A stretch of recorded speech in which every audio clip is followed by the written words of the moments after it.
عاقبۃ للمتقین والصلاة والسلام علی اشرف الانبیاء والمرسلین اما بعد فاعوذ باللہ من الشیطان الرجیم بسم اللہ الرحمن الرحیم یا ایہا الذین آمنوا اتقوا اللہ ولتنظر نفس ما قدمت لغد واتقوا اللہ ان اللہ خبیر بما تعملون صدق اللہ العظیم اللہم نور قلوبنا بالقرآن وزین اخلاقنا بالقرآن ونجنا من النار بالقرآن وادخلنا فی الجنة بالقرآن قال اللہ تبارک و تعالی فی شان حبیبہ مخبرا وعامرا ان اللہ و ملائکتہ یصلون علی النبی یا ایہا الذین آمنوا صلوا علیہ وسلموا تسلیما الصلاۃ والسلام علیک یا سیدی یا رسول اللہ وعلی آلک وصحابک وسلم علیک یا حبیب اللہ الصلاۃ والسلام علیک یا سیدی یا نبی اللہ وعلی آلک وصحابک یا سیدی یا نور اللہ۔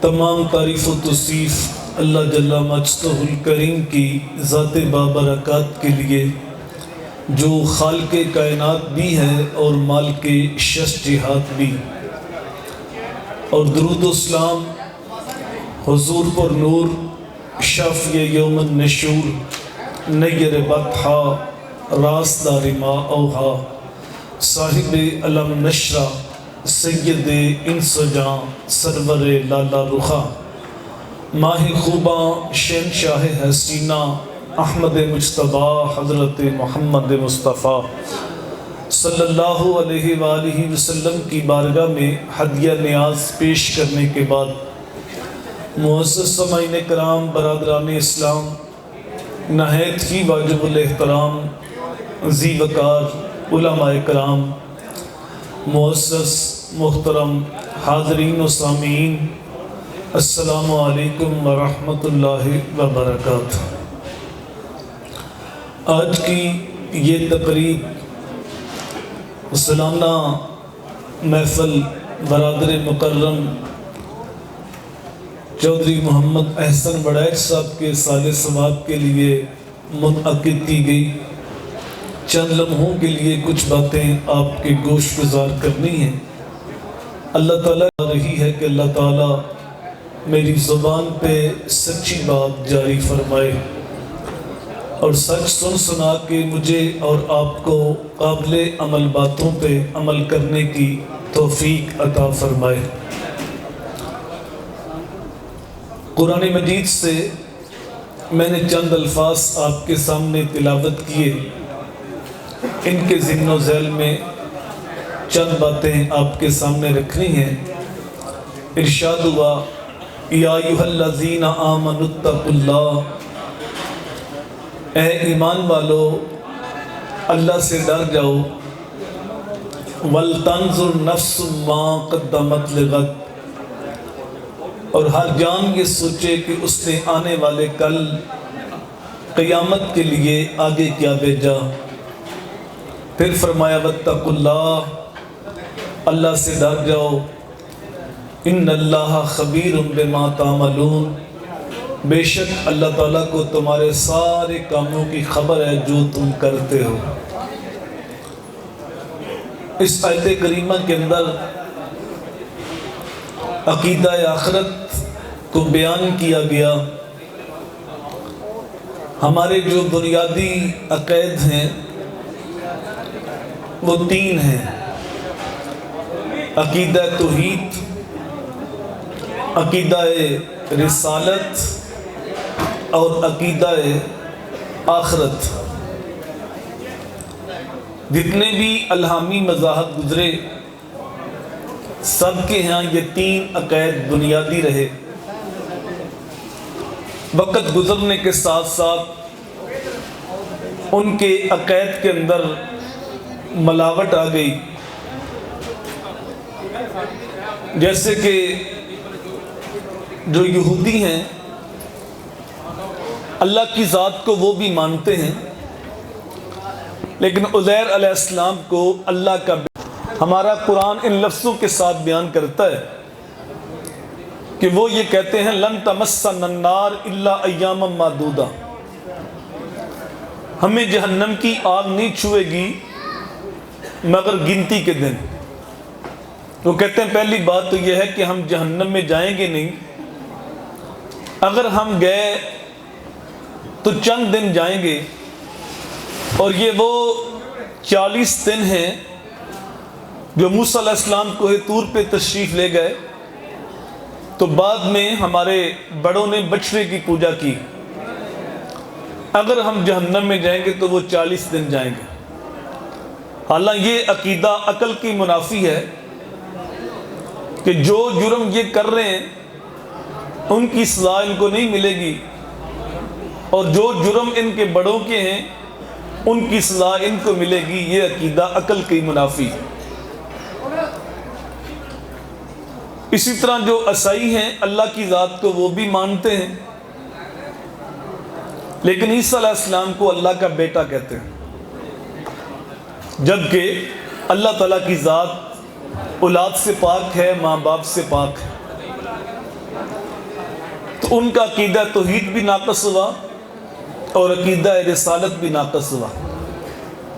اور آخرت کے بارے ان کا یہ عقیدہ ہے کہ ہم نے جتنے بھی جرم کرنے تھے عیسائیوں نے، ہمارے نبی عیسیٰ علیہ السلام سولی پہ چڑھ کے ان کا کفارہ ادا کر چکے.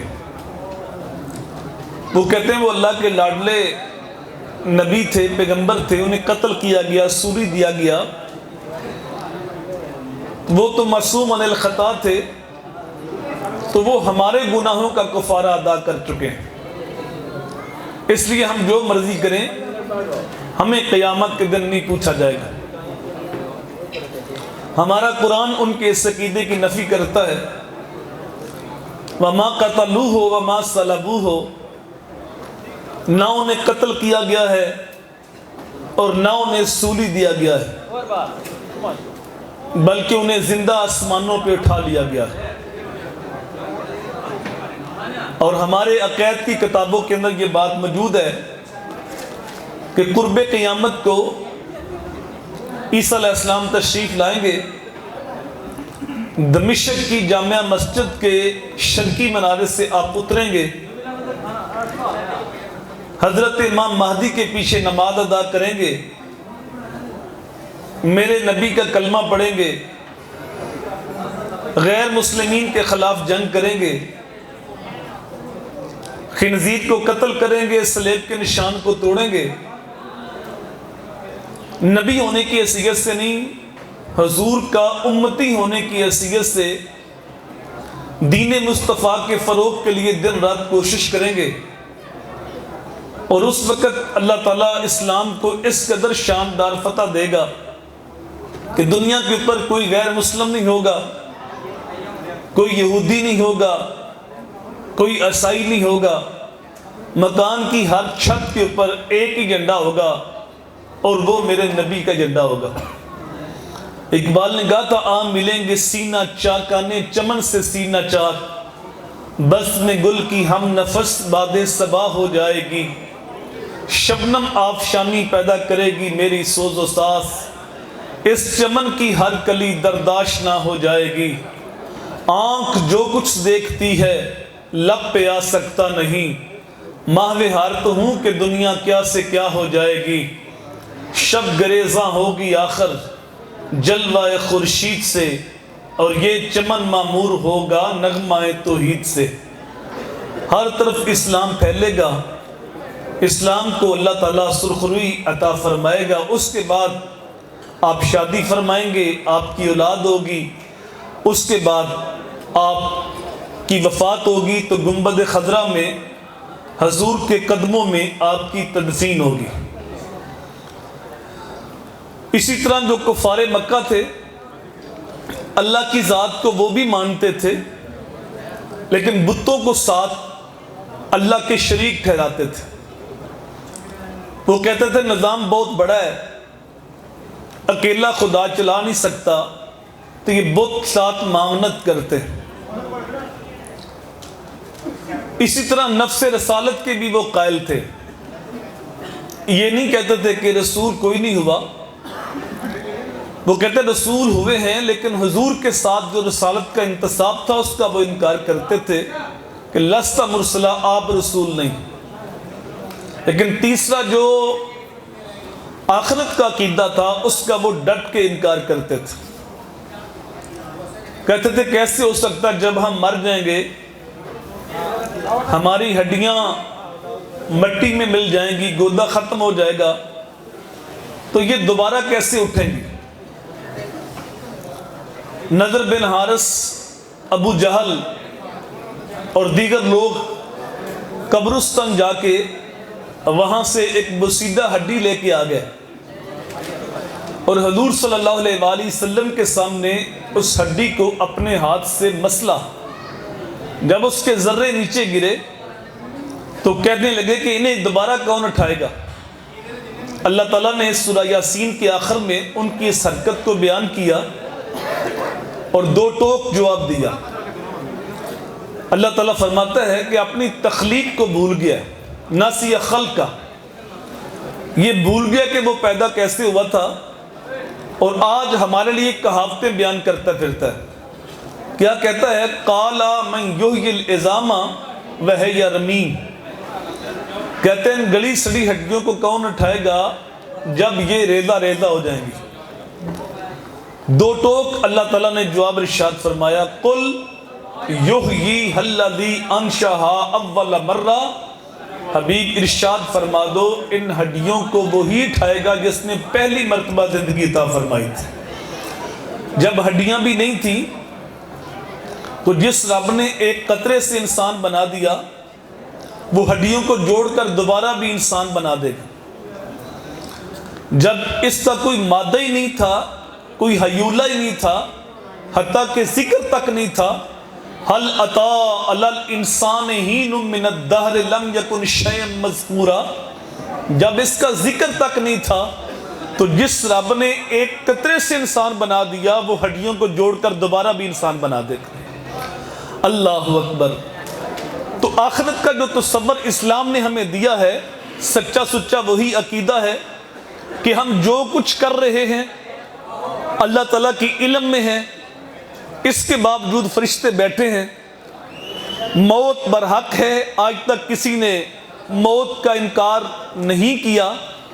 کسی کو اچانک موت آ جاتی ہے اور کوئی بستر کے اوپر ایڑیاں رگڑ کے موت کی آرزو کرتا ہے اور دیر کے بعد اس کو موت آتی ہے۔ موت بہرحال سب کو آنی ہے، موت کا ذائقہ سب نے چکھنا ہے، اس کے بعد برزخ کی زندگی ہے جو نہ ختم ہونے والی۔ ہماری ساری زندگی کسی کی 20 سال، کسی کی 30 سال، کسی کی 50 سال، کسی کی 100 سال، لیکن قیامت کا ایک دن میرے بھائی 50 دن کے برابر نہیں، 50 ماہ کے برابر نہیں، 50 سال کے برابر نہیں، قیامت کا ایک دن 50,000 سال کے برابر ہے۔ ہر ایک کی آرزو ہے کہ میرا مستقبل بہتر ہو جائے، اس کے لیے وہ دوڑ لگاتا ہے اور مستقبل صرف دنیا کی زندگی کو سمجھتا ہے، حالانکہ یہ عارضی زندگی ہے۔ جو سانس اندر ہے اس نے پتہ نہیں باہر آنا ہے کہ نہیں، اور جو باہر ہے اس نے پتہ نہیں اندر جانا ہے کہ نہیں، اس کو مستقبل سمجھ رہا ہے۔ اور جو قیامت کا ایک دن ہے وہ 50,000 سال کے برابر ہے، اس کو بھول گیا۔ حلال حرام کی تمیز اٹھ گئی، کسی کا حق غصب کرنا پڑے تو ہم اس سے بھی گریز نہیں کرتے، اور کسی غریب کا مال دبانا پڑے ہم اس سے بھی گریز نہیں کرتے، کسی کی عزت پہ حملہ کرنا پڑے ہم اس سے بھی گریز نہیں کرتے، اور ہماری جستجو یہ ہے کہ ہم آگے بڑھ جائیں، ہمارا مستقبل سنور جائے، ہماری دنیا کے اوپر واہ واہ ہو جائے، ہمارا نام چمک جائے، اور آخرت کو ہم بھول گئے۔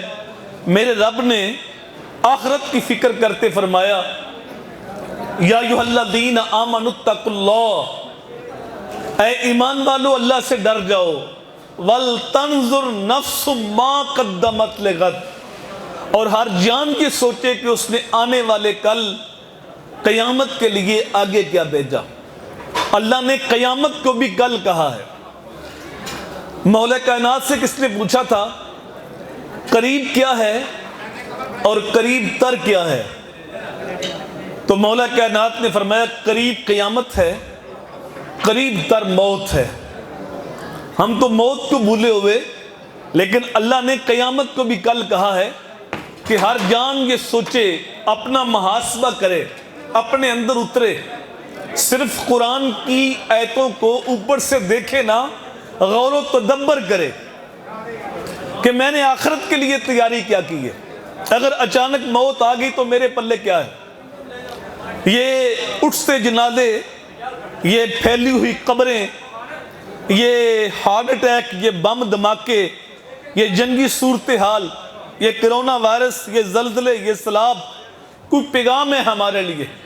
جہاں میں ہے عبرت کے ہر سو نمونے، مگر تجھ کو اندھا کیا رنگ و بو نے، کبھی غور سے یہ دیکھا ہے تو نے، جو آباد تھے وہ محل اب ہیں سونے، جگہ جی لگانے کی دنیا نہیں ہے، یہ عبرت کی جا ہے تماشا نہیں ہے، ہوئے نامور بے نشاں کیسے کیسے، زمین کھا گئی نوجوان کیسے کیسے، یہی تجھ کو دن ہے رہوں سب سے بالا، ہو زینت نرالی ہو فیشن نرالا، جیا کرتا ہے کیا یوں ہی مرنے والا، تجھے حسن ظاہر نے دھوکے میں ڈالا، جگہ جی لگانے کی دنیا نہیں ہے، یہ عبرت کی جا ہے تماشا نہیں ہے، تجھے پہلے بچپن نے برسوں کھلایا، جوانی نے پھر تجھ کو مجنوں بنایا، بڑھاپے نے آ کے کیا کیا ستایا، اجل تیرا کر دے گی بالکل صفایا،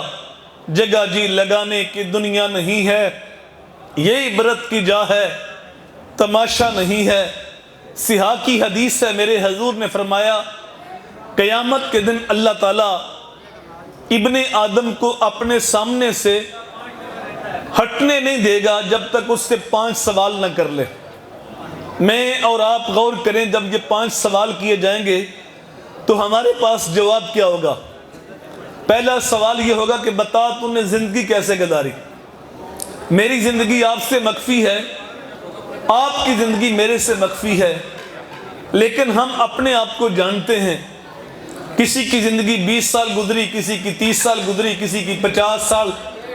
ذرا اپنی زندگی کا محاسبہ کریں کہ وہ کیسے گزری، اس کی یاد میں گزری، اس کی اطاعت میں گزری، حضور کی فرما برداری میں گزری یا نافرمانی میں گزری۔ اور جب یہ سوال کیا جائے گا بتا تو نے زندگی کیسے گزاری، اس وقت ہمارے پاس جواب کیا ہوگا؟ دوسرا سوال ہوگا بتا تو نے جوانی کیسے گزاری؟ اللہ اکبر، جوانی اسی زندگی کا حصہ ہے، لیکن جوانی کا سوال الگ کیا گیا، کیونکہ جب جوانی کے لمحے آتے ہیں اس وقت خواہشات بے لگام ہوتی ہیں، سوچیں آوارہ ہوتی ہیں، اس وقت قوا مضبوط ہوتے ہیں، شریانوں میں تیزی کے ساتھ خون دوڑ رہا ہوتا ہے، حسن اپنے جوبن پہ ہوتا ہے، اور اس وقت نیکی کرنا مشکل ہوتی ہے، گناہ کرنا آسان ہوتا ہے۔ لیکن جس خوش نصیب نے جوانی کے حسین لمحے سوار لیے، جوانی کے حسین لمحوں میں رب کی بندگی اختیار کر لی، قرآن کی نوکری کر لی، حضور کی غلامی اختیار کر لی، وہ تو آنکھیں جھکا کے سر جھکا کے رب کے سامنے عرض کرے گا کہ میں جوانی کے حسین لمحوں میں قرآن کی نوکری کرتا رہا، مالک تیری بندگی کرتا رہا، تیرے محبوب کی غلامی کرتا رہا، لیکن جس کی جوانی آوارگی میں بسر کی ہوگی وہ قیامت کے دن رب کے سامنے کیا جواب دے گا؟ میں بھی غور کروں، آپ بھی غور کریں کہ جوانی کے حسین لمحے ہمارے کیسے گزرے، اور جو اب جوان ہیں وہ کیسے گدار رہے ہیں۔ اور اگر کوئی جوان اپنا محاسبہ کر کے جوانی کو کھینچ کے در محبوب پہ لے آئے، جوانی کے 80 لمحوں میں قرآن کی نوکری کر لے، رب کی بندگی کر لے، اپنی آنکھوں پہ حیا کے پہرے بٹھا لے، اللہ اکبر۔ تو میرے حضور نے فرمایا انا حبیب اللہ الشاب طیب حبیب اللہ، لوگوں میں بھی اللہ کا حبیب ہوں، اور جو جوان جوانی میں توبہ کر لے وہ بھی رب کا حبیب بن جاتا ہے۔ نور آنکھوں میں تو چہرے پہ اجالے ہوں گے، مصطفیٰ والوں کے انداز نرالے ہوں گے، آج دنیا میں بھی ان کے دم سے مقدر چمکا، معیشت کو بھی ہم ان کی رحمت کے حوالے ہوں گے۔ تیسرا سوال ہوگا، بتا تو نے مال کہاں سے کمایا؟ سودی کاروبار تو نہیں کرتا تھا، رشوت کا لین دین تو نہیں کرتا تھا؟ کیا تیرے پاس تیرے نبی کا فرمان نہیں پہنچا؟ الراشی والمرتشی کلاہما فی النار، رشوت لینے والا دینے والا دونوں جہنم کا ایندھن بنیں گے۔ کیا تو سودی کاروبار تو نہیں کرتا تھا؟ کیا تو نے نبی پاک کا فرمان نہیں سنا؟ سود لینے والا، سود دینے والا، سود لکھنے والا، سود کی رقم پہ گواہ بننے والا چاروں گناہ میں برابر ہیں، اور میرے حضور نے فرمایا سود کے 70 درجے ہیں، اور سب سے کم درجہ یہ ہے کوئی آدمی اپنی ماں کے ساتھ بدکاری کرتا ہے۔ یہ کتنی بری لعنت ہے، لیکن آج میرا معاشرہ سود کی لعنت کی لپیٹ میں ہے۔ مختلف کمپنیاں، مختلف بینک اس کا نام بدل کے اس کو فروغ دے رہے ہیں۔ میرے بھائی، شراب کی بوتل کے اوپر روح فضا کا لیبل لگ جائے تو وہ روح فضا بن نہیں جاتا، وہ شراب ہی رہتی ہے۔ اگر سود کا نہ ہم تجارت رکھیں، بزنس رکھیں، تو اس کی حیثیت تبدیل نہیں ہوگی۔ بتائیں ہم مال کہاں سے کما رہے ہیں؟ چوتھا سوال ہوگا، بتا تو نے مال کہاں کہاں خرچ کیا؟ تو نے اگرچہ حلال ذریعے سے کمایا تھا لیکن خرچ بھی تو کرنا تھا۔ تو نے اللہ تللو کے اندر لاکھوں کروڑوں روپے خرچ کر دیے، یا تمہیں لاوارث واڑوں کے اندر ایڑیاں رگڑتے لوگ بھی نظر آئے، تمہیں مدارس مساجد بھی نظر آئیں، نانے شبینہ کو ترستے ہوئے لوگ بھی نظر آئے، یا تو نے اپنی خواہشات کے مطابق پیسہ لٹایا؟ بتا تو نے مال کہاں کہاں خرچ کیا؟ اور پانچواں سوال ہوگا، بتا تو نے اپنے علم کے مطابق کہاں تک عمل کیا؟ میں بھی غور کروں، آپ بھی غور کریں۔ آج علم تو ہمارے پاس ہے، عمل کی کمی ہے۔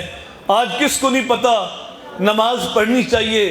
نماز پڑھنے والا جنت کی راہوں کا مسافر ہوتا ہے، نماز چھوڑنے والا جہنم کی راہوں کا مسافر ہوتا ہے۔ کس کو نہیں پتا جھوٹے پہ رب کی لعنت ہوتی ہے؟ لیکن آج ہم کہاں کھڑے ہیں یہ میں بھی دیکھ سکتا ہوں، آپ بھی دیکھ سکتے ہیں، ہم اپنا محاسبہ کر سکتے ہیں۔ اللہ تعالیٰ کی بارگاہ میں دعا ہے اللہ کہے سنے جملے اپنی بارگاہ میں قبول فرمائے، اور ہم سب کو مرنے سے پہلے موت کی تیاری کی توفیق دے دے۔ اج ساوی نے کھلے راوی نے انج ٹوک انوکھڑے ٹکنے نہیں، تر پمے تے پنڈے مک جاندے کر بیٹھیاں پنڈے مک دے نہیں۔ اللہ کی بارگاہ میں دعا ہے اللہ مجھے آپ کو عمل کی راہوں کا مسافر رکھے۔ 1 مرتبہ الحمد شریف، 3 مرتبہ کل شریف، اول آخر درود شریف پڑھ کے میری ملت کر دیں۔ اللہم صلی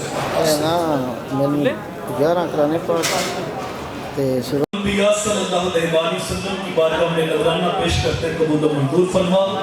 حضور کے توسط سے جميع انبیاء کرام، اہل بیت اطہار، اصحاب رسول، اولیاء امت، علماء ملت، قیامت تک آنے والی حضور کی ساری امت کی روحوں کو صالح دعا کرتے قبول و منظور فرما۔ خصوص بالخصوص مولا کریم برادر مکرم احسن بڑائے صاحب کی روح کو صالح دعا کرتے قبول و منظور فرما۔ مولا کریم جو جس نے ملت کیا، جو جس نے پڑھا ہے، سب کا ثواب ایسا صاحب کی روح کو پیش کرتے ہیں قبول و منظور فرما۔ مولا کریم ان کے خاندان کے ننیال ددیال کے جس کا بھی خاتمہ ایمان پہ ہوا، سب کی روحوں کو صالح ثواب کرتے ہیں قبول و منظور فرما۔ مولا کریم ان کی قبروں کو جنت کا باغ بنا، ان سے عبرت حاصل کر کے ہمیں نیک اعمال کرنے کی توفیق عطا فرما۔ مولا کریم افطار کے لمحے قریب ہیں، تیرے محبوب کا فرمان ہے قبل افطار دعائیں قبول ہوتی ہیں۔